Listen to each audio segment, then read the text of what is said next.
Hi, it's Dave. Welcome. It's been quite a while since my last interview and last video here on YouTube, but today I'm happy to bring Alexandra Merz. She's been a longtime Tesla shareholder and an advocate of many shareholder issues, especially on X.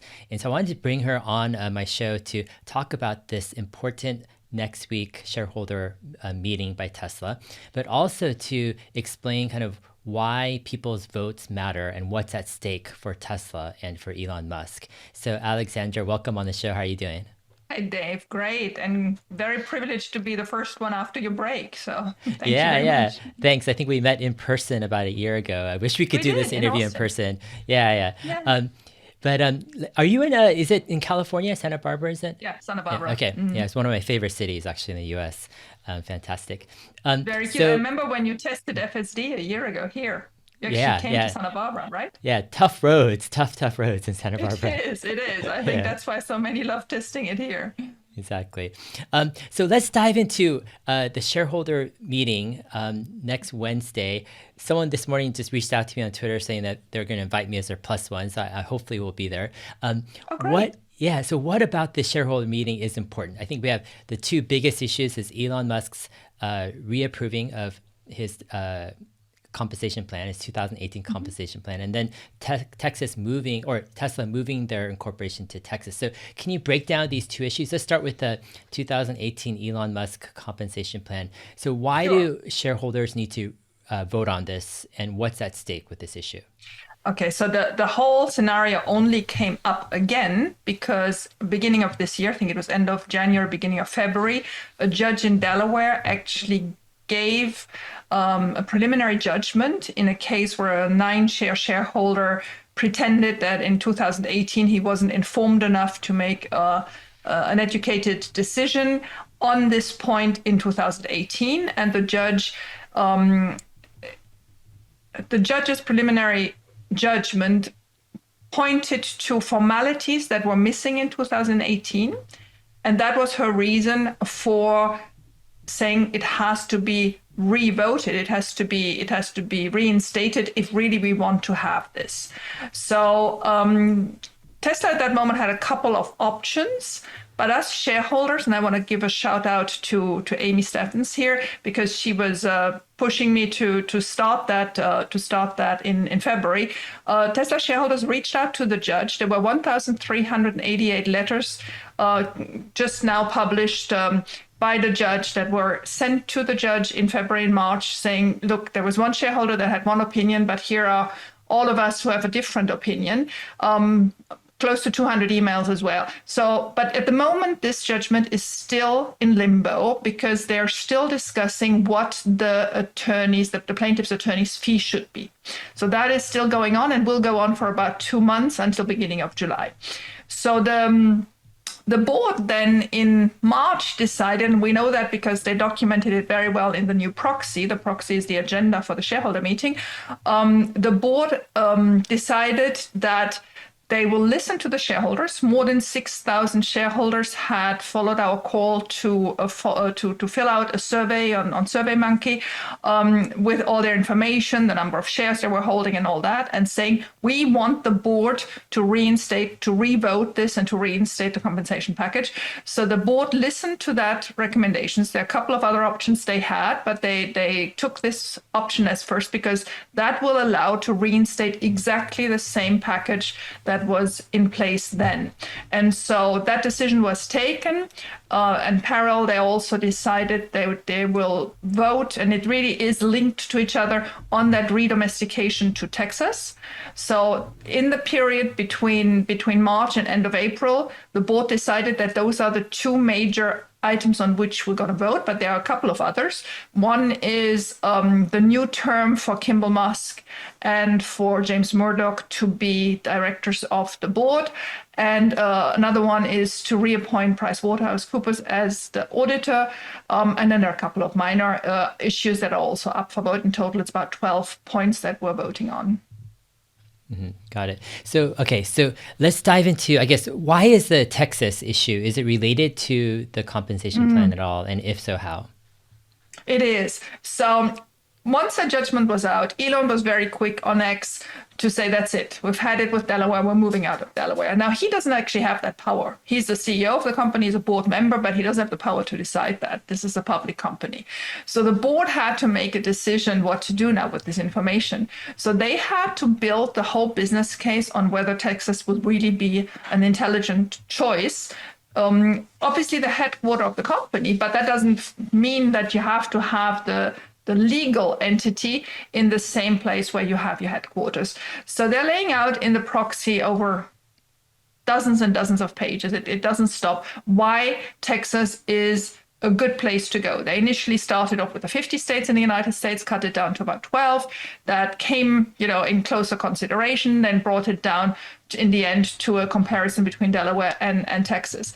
And at the end of that comparison, you will see that there are lots and lots of reasons, fiscal reasons, legal reasons, whatever, that they went through. I mean, this should be obligatory lectures in business schools. This is incredible to what point this has become transparent and worked through.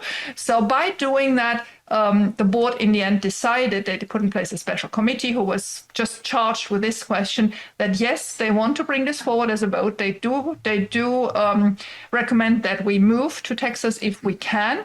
It's a very difficult, steep vote. We'll get to that in a moment. But if we get to Texas, that would mean that any legal issues from Tesla in the future will be brought forward to Texas courts, and that they feel more confident with that. And they also clearly stated that they're currently not working on any new compensation plan until the moment that really it is in Texas. So it's clearly linked. They want to make sure that whatever happens with the 2018 compensation package, it may not pass. But that is still a Delaware issue, because that is going to be relitigated in Delaware again, a completely independent new procedure. If ever we get to a majority vote next Thursday, it is not that just because we voted that it is reinstated. There will be necessarily at least one, if not two more procedures in Delaware. They're called a 204 ratification procedure, and there's probably going to be opposition because the plaintiff's attorney from the Tornetta case already said he's going to oppose it. And then it goes into what is called a 205 procedure. So obviously we need to have first a majority stake until we get to those, but it's not an immediate relief of the problem. But that is all Delaware. But what they want is then close the Delaware cases, do an appeal of the current case still in Delaware, but then move to Texas and start all over again with a clean slate. Got it. So I'm guessing like the Texas issue is more for the new compensation plan for Elon Musk if they decide to release one, and for future issues. They just want a safer place, right, to operate. Correct. For his 2018 compensation plan, which is in limbo right now, if shareholders, on next Thursday, there's over a 50% vote and shareholders reapprove this 2018 compensation plan, then is it pretty much like, I won't say guaranteed, but then it's very, very likely then it would pass through the extra procedures. Is that correct in Delaware? I wish. If we would have a neutral court in Delaware, it should be. But that doesn't seem to be the case. I mean, nobody expected this current case, the Toyota case, to end up how it is ending up. So it will most likely end up with the same judge. This has been the same judge that has litigated the Twitter purchase and now this case. And she is the head of the Chancery Court, so she can decide which cases she takes. And she seems to be very motivated to take always Elon's cases. So normally, the 204 procedure is really more formal than anything. There's not much content to it. Shareholders vote. As long as you can prove that it was a fair and legal vote, it usually goes through. I don't expect it to be easy. Now, the objections the plaintiff's attorney can bring forward sound ridiculous to me. What we've heard so far from a couple of his friends and counsels that came out was this whole issue. I'll explain this in 2 seconds because it's absolutely ridiculous and it's worth thinking about it. This vote should be a vote that would necessitate 100%, because they're 100% of votes. Their reasoning being, well, if we now reinstate the package, we have to pay, well, is it now 41 billion, 56 billion? All depends on the share price, obviously, by the time it will be exercised. But let's just say 56 billion, because most people are familiar with that number. So with the 56 billion, they consider those 56 billion actually waste. So there's a whole precedent in Delaware about how waste and presents should be, gifts should be treated. And they always need 100% of the vote, of the casted vote, to agree that we are gifting things or that we're wasting things. So why do they consider it waste? Because they say, well, the work has been done. We don't need to pay him retroactively, which is obviously for me exactly the wrong reasoning. There was a deal, then he did the work, and so yes, he should be paid for it. Their reasoning is, well, he did the work. Why, if we now pay him, that's actually wasted money, and so it needs 100% of casted votes. I don't think that will fly. I don't think Delaware really wants to go there to become so anti-entrepreneurial, because Delaware's industry is mainly legal. It's become this state where people domicile their companies, and there are just roads and roads of lawyers litigating all these companies' issues. Whatever you do in Delaware, you need a representative lawyer in Delaware. So there's a huge business. If the judge in the end is seen, and she's not just any judge, she's the head of the Chancery Court. So it's not as if just there's one minor judge being complicated. No, she is really important in this field. Above her is only the Supreme Court directly of Delaware. There's not much more to rectify whatever damage she may do to the reputation of Delaware. Mm-hmm. Got it. All right. So let's recap the situation here. So next Thursday, we've got a shareholder vote. Shareholders will be voting on whether to re-ratify the 2018 Elon Musk Compensation Plan. If they do, with a 50% or greater vote of the votes that are casted, yes, then we'll have a lot of momentum to hopefully push through the rest of the procedures in Delaware, and then hopefully this case will be closed. If shareholders vote to move to Texas, the Tesla entity, then that gives more confidence for the board to give a new compensation plan, hopefully to Elon Musk. Explain why this Texas vote is a lot harder to achieve, let's say, than the other votes. So this is difficult to accept for anybody who wants to vote for Tesla and who is interested in this subject. It all comes back to another case, which is the TripAdvisor case. TripAdvisor also wanted to leave Delaware a couple of months ago, short years ago, and they also had a small shareholder opposing a vote that had approved moving out of Delaware to another state. I think in their case it was Nevada, but don't nail me on that. I just know a couple of important things for us. And so when the opposition was brought forward to a judge, and it was not the same judge, it was another judge in Delaware, the issue was that the TripAdvisor founder had a huge chunk in TripAdvisor, and the casted votes were relatively small. So his portion of his votes into this question, can we re-domesticate somewhere else, were more than 50% of the casted votes, just because it was low turnout of votes and he still had a big chunk. And so that was the main argument of the opposing plaintiff. And the judge said, well, there we have an issue. So for this question for TripAdvisor, but that now suddenly becomes precedent for every other redomestication case out of Delaware, we will have to do a double condition. We need to have that at least 50% of all outstanding shares voted for this redomestication, and there the founder and owner can, because the interested party can vote, because it's of all outstanding shares. And the second condition is of all casted votes, we need 50%, but there the founder owner cannot vote, right? And so this gave this double standard, and like I said, a couple of long months ago, but short years. And now suddenly we're stuck with this precedent until there may one day be another one.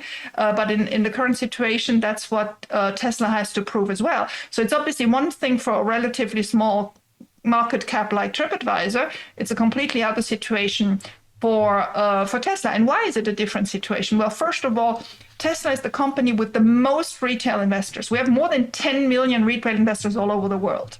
So that's where, I became very active this last these last weeks, the usual company has maximum 1 million retail investors. And here we are with 10 million. So you need to motivate these people. They need to understand they have to vote, but also they need to be able to vote. We're probably getting to that in a second. And the other thing is, obviously, we have 3.2 billion shares outstanding. So that means 1.6 billion have to be for. Yes, Elon and Kimball can vote, so that's 430 if I remember right. But that still needs more than 1.1 billion positive votes for the redomestication, and that's just a very steep hurdle. I'm wondering, like, how many votes, what percent of shareholders usually vote, let's say in a shareholder meeting, let's say for a company like Tesla? Are there any numbers out there? Actually know. Yeah, I mean, we do know, and I could have done more research into that over all the years, but I only did it for 2018. In 2018, about 2/3 voted. But the 2/3 was from a shareholder base that was 70% institutionals. And institutions, obviously, I keep to do that. Either they do it themselves because they have the manpower to have a group of people looking into these votes, usually what's called a corporate action department, or they use these famous proxy advisors, right? So institutionals have more or less a duty to vote, and they actually have to publish it a couple of months later with the SEC. So we actually know what they voted.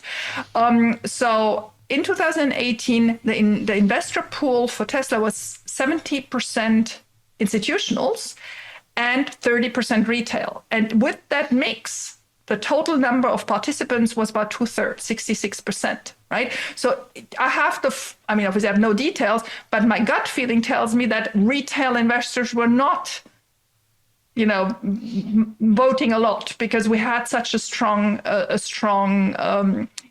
institutional share. This time it's completely different. If we include Elon and the insiders, we have about 14-15% of insiders. We have about 40% retail, and we have about 47 or 48% is then institutions. So it is much more balanced. And if we take the calculation where Elon and Kimball cannot vote, we're 47.5% retail and 52.5% institutions.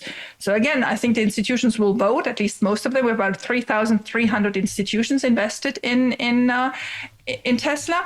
But the tough part was these 10 million, 47.5%, retail investors for the casted votes without Elon. That was the pain point where things could happen, because the retail investors are very favorable to Elon, to Tesla. They understand what's happening. They're into this, but they needed to be able to vote.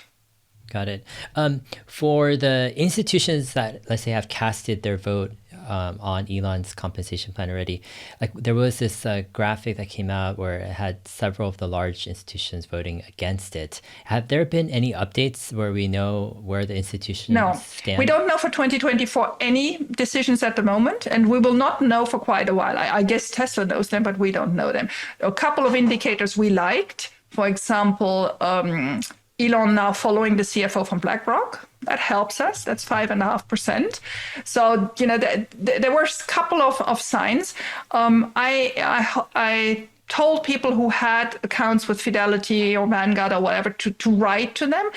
Everybody only got standard answers. We're not answering to that. We're not whatever.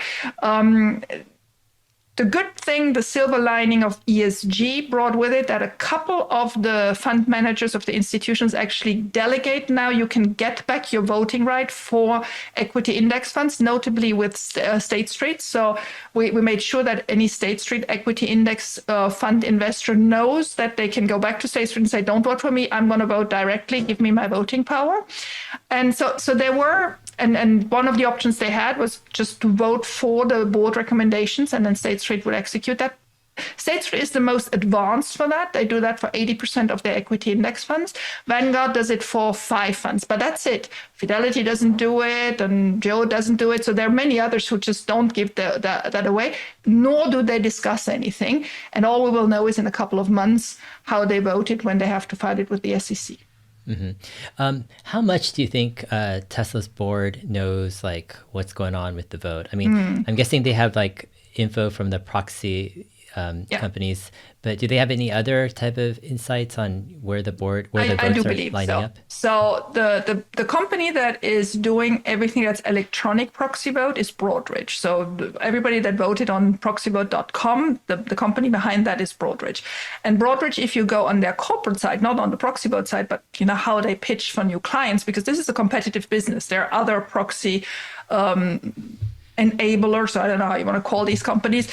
So, but they have to be quite transparent of the services they propose. And so one of the services that Broadridge proposes, who is actually one of the more expensive of these companies, is to have real-time access to what's happening. Now, you have to know that proxy votes on these platforms can be changed until the day before. So in our case, June the 12th. So you may be updated, but until June the 12th midnight, you don't have definite results, but you certainly have tendencies. And so that's the first block. The second thing is that they did mission, and apparently it's now 100 people team, a proxy soliciting firm, proxy solicitors, they are called. I ignored until 4 weeks ago that this profession existed. So here we are. And so this is a company, it's called Innis, I think Innisfield is the name, in New York, who is helping going through the large retail investors in Tesla and contacting these people if they see they haven't voted yet. So they're really actively working with these people, helping them to find their proxy links or papers or however they want to vote. And they now spread out to their UK branch in London, and that branch is helping actively with all Europeans who have issues voting, which is actually much bigger. The issue is much more overseas in Asia and in Europe than it is in the US. In the US, the investors are, first of all, the banks are better equipped and the investors are probably much more used to this. So I think Innisfield and Broadridge give them valuable information on the retail side. Then on the institutional side, I know, or we know through Financial Times articles and this morning's CNBC interview of Robin Denholm, that board members are traveling around the world, visiting the big institutions. So I do believe that in those discussions, some of them may pledge what they do. We also knew in the proxy, it was stated that 4 of the 10 biggest institutions have said that they will support both the comp package and the move to Texas. So we already know that there is some support. I think BlackRock was not there yet. So if we now add BlackRock, it starts, it starts making sense that we will probably have 50% of casted votes. I'm quite comfortable predicting that 50% of outstanding is a much higher bar. Got it. So how close do you think the votes will be? So with the Elon Musk Compensation Plan, but also with the Texas reincorporation? Yeah, that's a good question. Very difficult for me to see. I can obviously, living in the bubble on X, you feel that everybody is for it. And then you have the 10 clowns of this world who are against it. They're quite vocal, but it's always the same crowd. So that gives you a false sentiment of comfort. And then when I started working the last 3-4 weeks on helping people find ways to vote because their banks weren't cooperative or whatever, there were issues, I realized that there are so many people out there that never heard of this. They didn't even know what proxy voting is, leave alone that there is a shareholder meeting upcoming and there were important issues and whatever. So the level of, I don't want to call it ignorance, but the level of people not even knowing that the issues exist is much higher than I expected. So in my view, I think of casted votes for the comp package, 60+% seems possible. Okay, I'm quite confident we get the 50%, and I'm optimistic around 60%. Texas, if we get to 50% of outstanding, that will be the victory of the year. But let me say it, I'm not going into that meeting expecting that, because the Texas vote, this vote has taught us so much on how difficult it is to reach these investors, but also how difficult it is for these investors to vote, that the next 6-12 months must be used by the investors and by Tesla and by us who are vocal about it to educate people moving to other brokers or working with their banks to make sure that next time they are ready for it.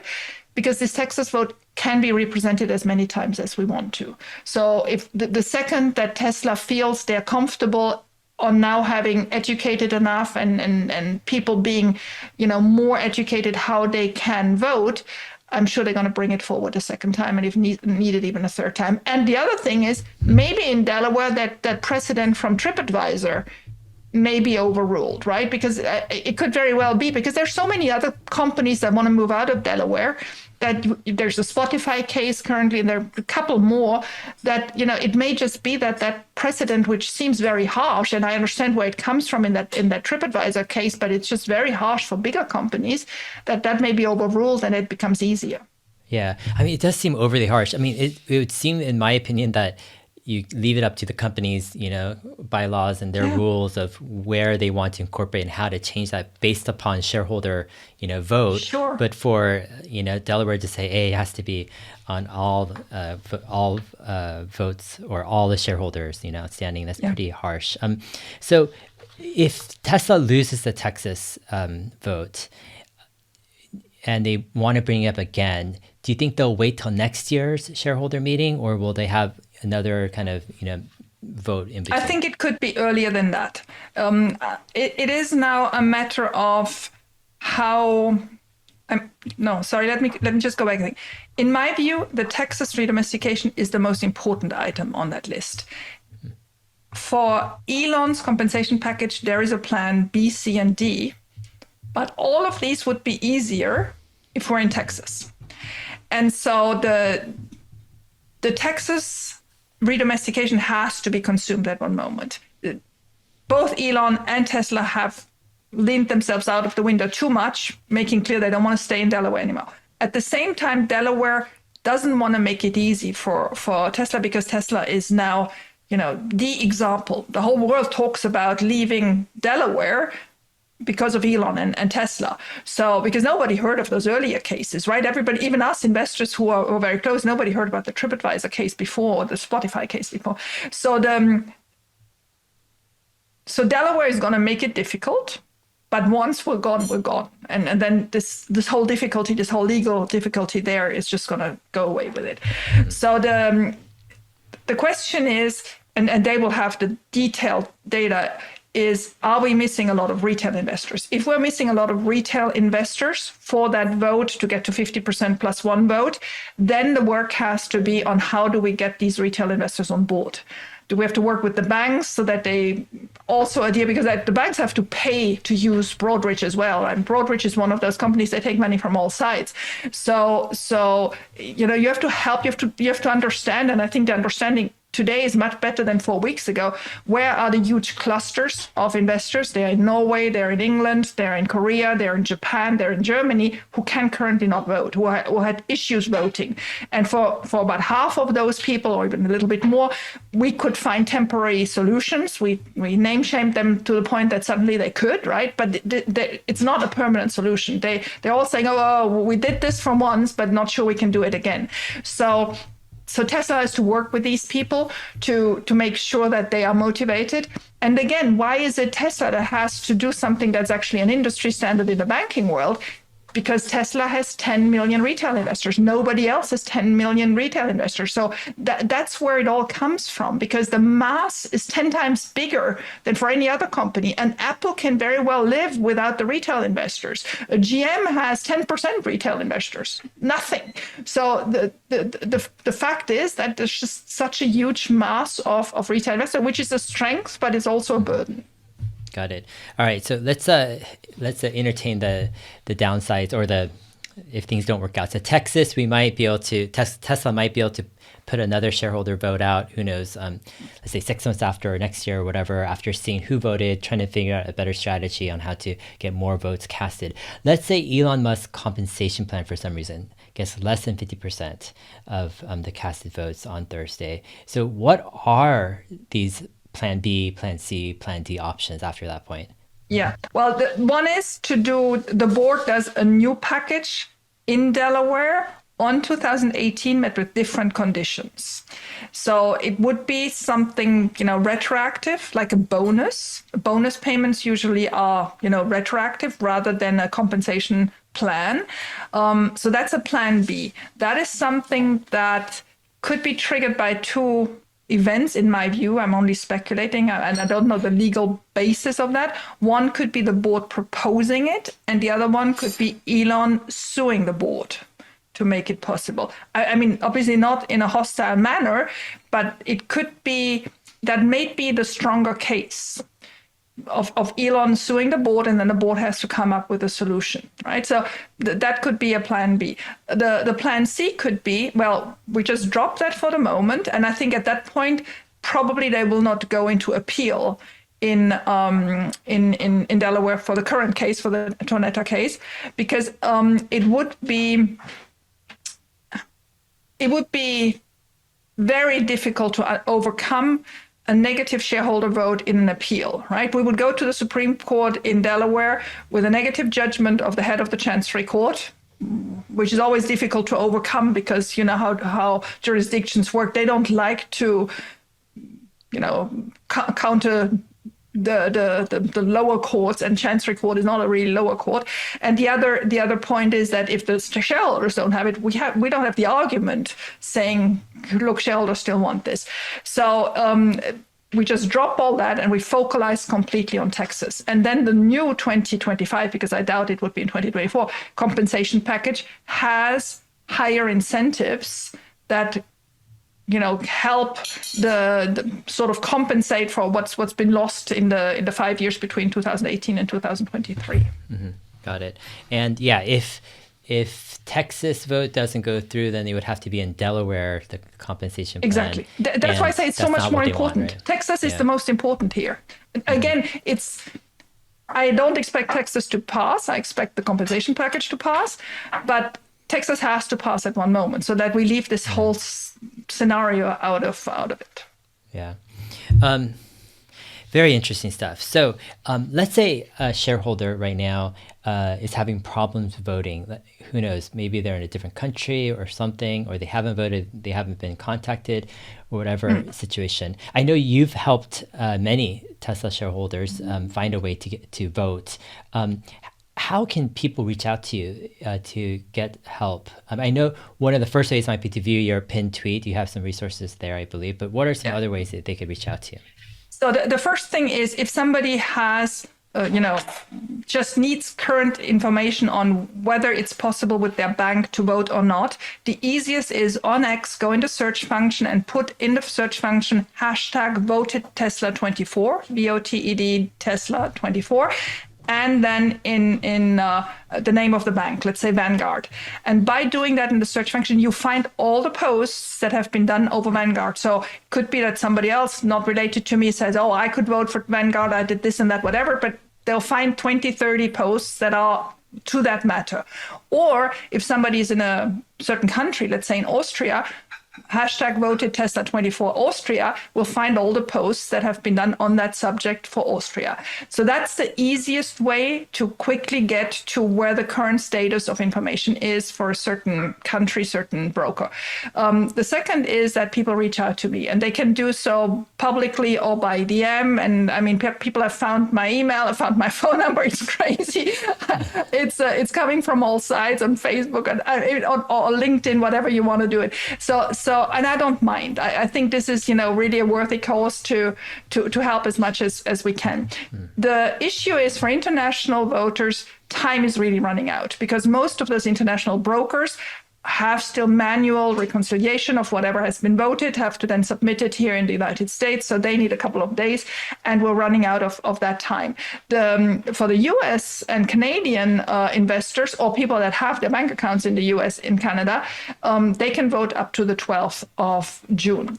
And anybody that has, for US banks and brokers who has not received anything from their US banks and brokers, it's very easy. Contact them. They have to give you control numbers, one control number per account where you have Tesla shares. So if you have an IRA and a brokerage account or whatever, you will have multiple control numbers.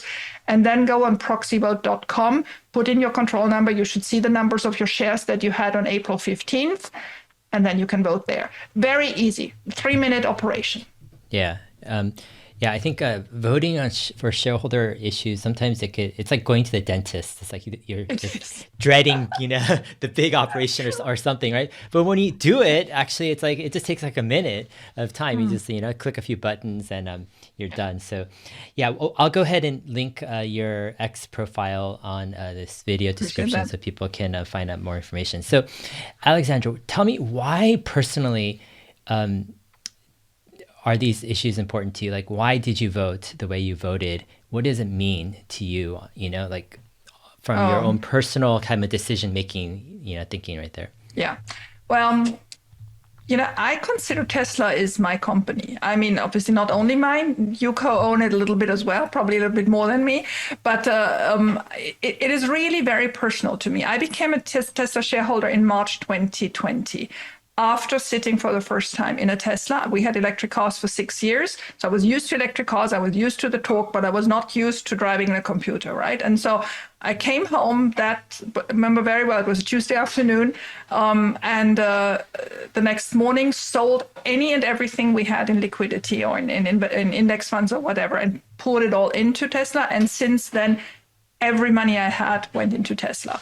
So we still have our vineyard, we still have our, hard assets, but we don't have any other investment in anything else in Tesla. That doesn't mean, that I'm blind. I'm analyzing this company day and night. I'm absolutely passionate about it. I think this is a company that's going to change the future of us, but for sure of our children. And I want to make sure this company is run in a way that is continuing to change the world. I don't want to become something, what Apple is now or whatever. I want something really dynamic, aggressive, who is motivated to change the world. And that means having Elon on board. I'm not saying Elon is easy every day.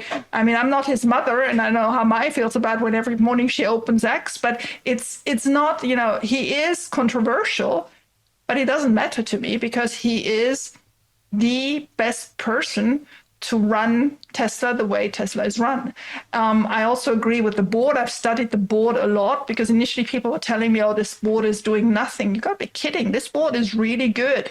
And it's a very large spectrum of people with lots of different abilities, connections in the world, and experiences. So after all I did, I remember end of 2022 when the stock came down, one of my coming to Jesus moments because, got close to $100. And I thought, oh, you're really at your age, I'm now 58, want to continue being in a stock where you have this sort of volatility rather than, having something a little bit more relaxed. And sleepless night. And that morning I woke up and I said, this is it. I'm in it for the long term. I have another 5 to 10 years. I don't need any of this money very soon, probably more than 10 years actually. And then once you have that commitment, it's a little bit like if you have a family member, you have a child, you have a partner, you're in it. That's it. There may be good days and less good days, but it was what it was. And from that moment on, I wanted to make sure that I bring to the table what I know. I mean, I don't know a lot, but I know rating agencies quite well. I know governance probably better than most. And I'm one of those people that if a job needs to be done, I don't mind getting it done, right? And so in those moments, I step up and do what I can. And other than that, I'm just happy to be a retail investor. Yeah, definitely. Interesting. So let's talk about, I want to get your feedback on this issue of Elon Musk at the helm. Like I am in 100% agreement. Like I think Elon is the person that needs to lead Tesla, especially if you want a Tesla that aggressively goes for the future, doesn't hold back. There are definitely some flaws and weaknesses Elon has. He's not the perfect human being, obviously, but what he brings to the table, it's, I think, what Tesla needs for the future. Exactly. Recently, though, a few months ago, Elon brought up this issue of like, hey, I might need 25% of voting power, right, in order for me to go all in with AI in Tesla. Why? What's the background you think of that? Like, why does he need that? And then more practically speaking, like, how does he achieve that? Like, what are the options? Like, are there any realistic options to get 25% over time? There are. And the key word is Texas again, right? Not in Delaware for sure, but in Texas, yes. So I completely agree with you. I mean, he is at the helm for a good reason, and Tesla is what Tesla is for a good reason. I mean, this morning we had SpaceX making wonders again. I mean, every day there is a new challenge that Elon took on, and we're marveling because it's just, it's working. It may be late, it may be different than we initially thought, but it's always marvelous. So and it comes with a lot of pain, right? It comes with pain in the stock price. It comes with pain when he says things that I would have said or I wouldn't like my children to hear. But it's nothing compared to what he brings to the table, right? And I still believe he is profoundly motivated by something good. And there are few people in the world where I give them that credit. Most people, I'm like, yeah, you're after money or you're after power or whatever. I don't think Elon is motivated neither by money nor by power, but the 25% voting rights, we're getting to that in a second, have a real importance. So the first one is, I think this current vote actually shows how fragile the majority in Tesla is. There are lots of people that have political ambitions or that are just stock price driven, and Elon is not. Elon has always told us, if you're not here for long term, if you're gambling with margin on options, don't be in this stock. Or if you think you're buying an automaker, don't be in the stock, because that's not what it is. It's actually a startup. It's a huge startup, but a collection of many startups, but it's certainly nothing established and nothing where you can hope for dividends in the short run, nothing where buybacks will become quickly a topic just because it would help the share price. It's not managed that way. It's managed like a startup, and that's a good thing.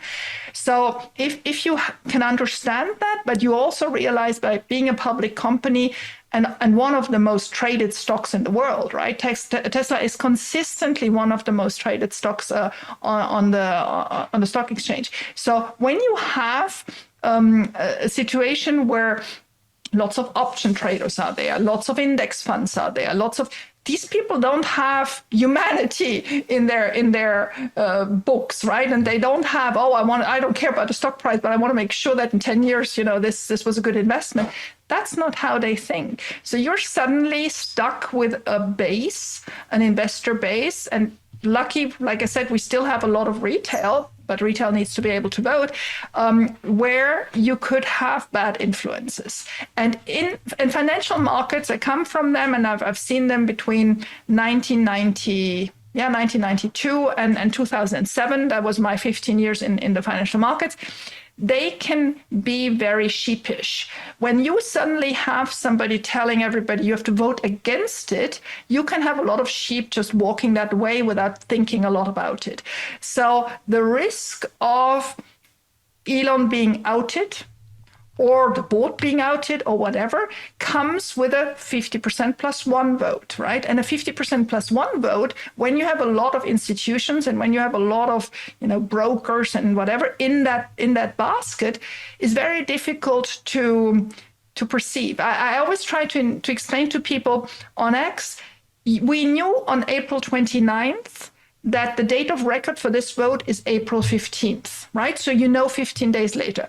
I was expecting this whole shareholder meeting to take place 6 weeks earlier, because there actually rules on last year it was that date, so this year it has to be at least this and that date. So and suddenly we were out of these normal rules, and I was wondering why. And obviously now we understood it, because they wanted to get the Texas vote in and all those things, so it took more time.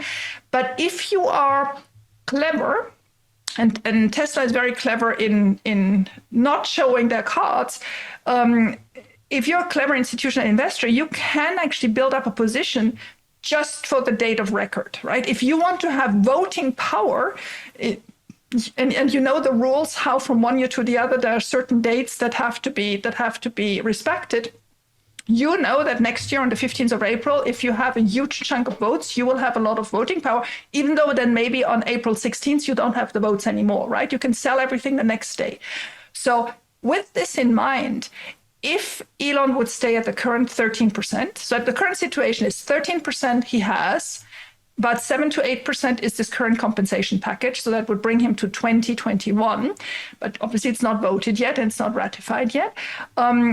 If he stays at 13%, that's not a lot of influence. And with AI being such a sensitive topic, where I think bad actors have suddenly a leverage like we've never known before.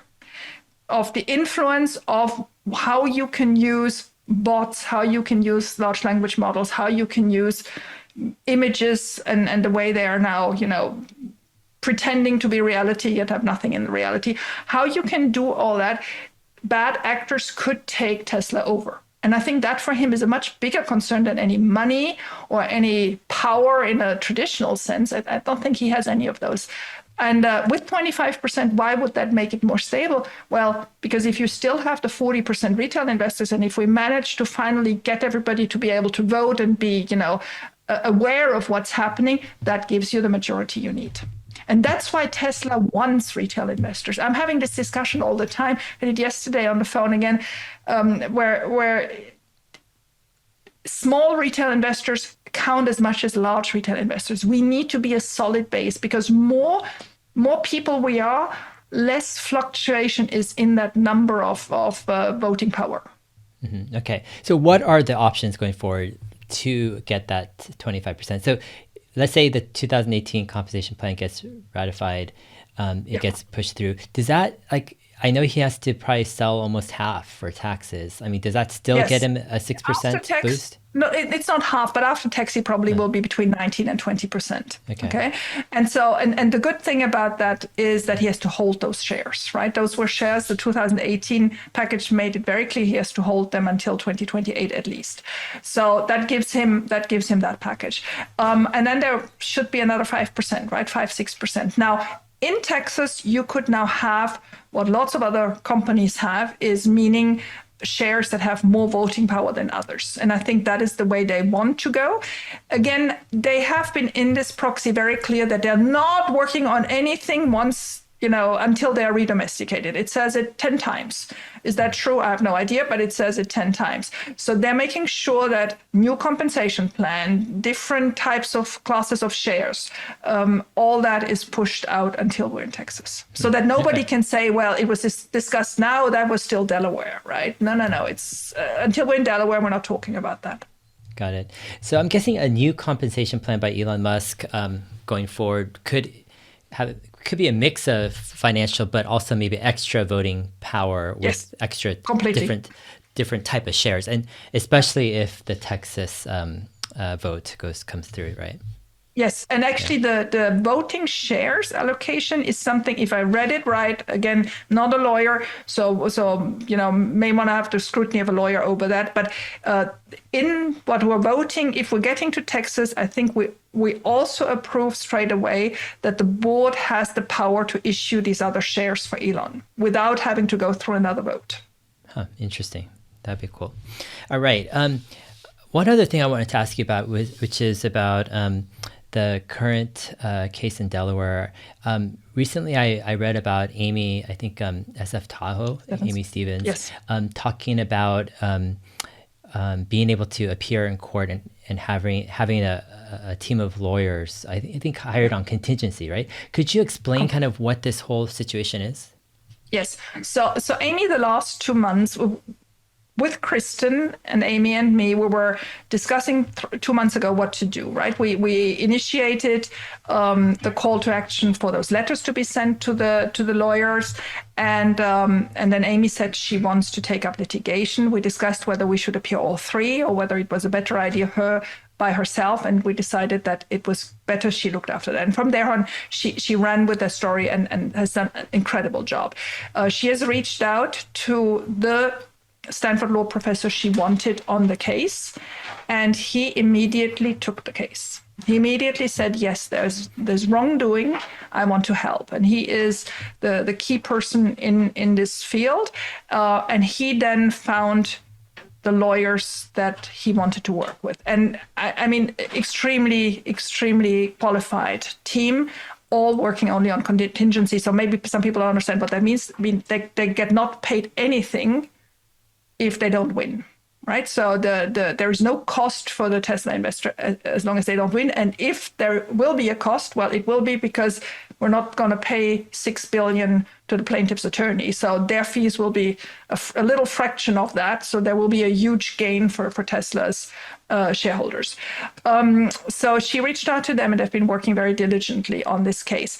The whole reasoning of their argument is the fees requested by the attorneys from the plaintiff are just outrageous. And they are outrageous for a couple of reasons. There is a precedent called Sugarland, which is a very relevant precedent for this case. I'm sorry, talking so much legalese, which clearly states that they cannot just take the current Tesla share price and say, we now want, I think it's 29 million shares, and that's it. But if really they deserve anything, and that is yet to be proven, it would have to be based on the 2.3 billion that package was worth in 2018, not the 50 billion it is worth now. So we're already dividing by 25 their assumptions, right? There are a couple of other very clear arguments they've made. It reads really easily. It's a very, very well-written plenary for her case. And so the big question was whether the Delaware court would accept to now include this, because you have to understand where we are. End of January, beginning of February, the judge comes out with a preliminary judgment. Then everybody freaks out. Then the next action was that the plaintiff's attorney brought forward his claim of $6 billion to be paid. Then we called for a shareholder meeting, end of April, Tesla shareholder meeting, where suddenly this all became less comfortable for the lawyer, and Tesla asked for some extra time to now have the response to the plaintiff's attorney's requests. They're going to file something in the next couple of days. Then we'll have the shareholder vote. Then there will be beginning of July, the final judgment. There may be a hearing still in there and whatever. But this is all going to happen in the next 6 to 8 weeks now. And then we'll have a final judgment. And then if Tesla wants in the 30 days, they can appeal. Okay, got it. All right. So Amy's case, is that joining, I guess, the current case? Yes, or it is in there now. That's exactly it. Yes. Okay, got it. And that was, time critical because we're getting close to the end. Yeah, a lot of stuff going on. Alexandra, thank you for giving us a deep dive into all things for Tesla shareholders at this upcoming shareholder meeting. It's going to be an important one, I think, with a lot at stake. Any kind of, are you going to be there personally, or are you going to? I will be, and I was very lucky. First draw, Jeff got drawn, and he invited me as his plus one. And then 2-3 days later, the second draw, I got my own invitation. Okay. So now I'm double-decked, and so I will be there. Yes. Okay, great. It'll be fun to you too, right? Say so hi. We'll meet. Yeah. Okay, Good. great. Yes, please. All right. For those who are interested in following up, if you haven't voted, you can go ahead, just follow the instructions. Your brokers should have emailed you or sent you something. If not, go log in, ask them. Again, you just need a control number. Go to proxyvoting.com. And it's super easy, super simple. If you're having problems overseas in a different country, the hashtag is voted Tesla 24 and type in your country. And if not, if you can't find anything, go ahead, reach out to Tesla Boomer Mama. I'll go ahead and link her X profile. All right. There we are. Thank you very much, Dave. Okay, great. Have a great week, and we'll see you later. Thank you. Okay, bye.